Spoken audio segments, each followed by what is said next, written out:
இனிய தமிழ் புத்தாண்டு நல்வாழ்த்துக்கள் எல்லாருக்குமே. ஸோ கனிக்காணுதலுக்கான ஒரு குட்டி விலாக் பார்ப்போமா? ஸோ நானும் இதே மாதிரி தான் பலா, வாழை எல்லாமே வாங்கிட்டு வந்து அந்த 3 வச்சுருக்கேன்.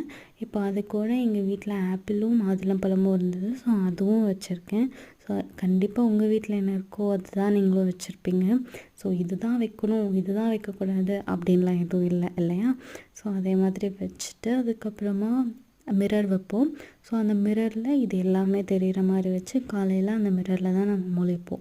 ஸோ அதே மாதிரி தான் நானும் வச்சுருக்கேன். அதுக்கப்புறம் கண்ணாடி வச்சுட்டு வெத்தலை, பாக்கு, அதில் வந்து மணி, அப்புறமா கோல்டாக சில்வர் வைக்கணும்னு சொல்லியிருந்தாங்க. ஸோ நான் அதனால் குட்டி குட்டியாக 2மே வச்சுருந்தேன். ஸோ இதே மாதிரி உங்கள் வீட்டில் நீங்கள் என்ன வச்சுருந்தீங்க அப்படின்னு கண்டிப்பாக கமெண்ட் பண்ணுங்கள்.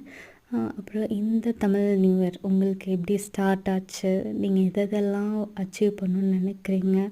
ஸோ யாரெல்லாம் இங்கிலீஷ் நியூ இயருக்கு நான் இந்த ரெசல்யூஷன் எடுத்திருக்கேன், அந்த ரெசல்யூஷன் எடுத்திருக்கேன் அப்படின்ற மாதிரி தமிழ் நியூ இயருக்கும் நான் ஒரு ரெசல்யூஷன் எடுத்திருக்கேன்.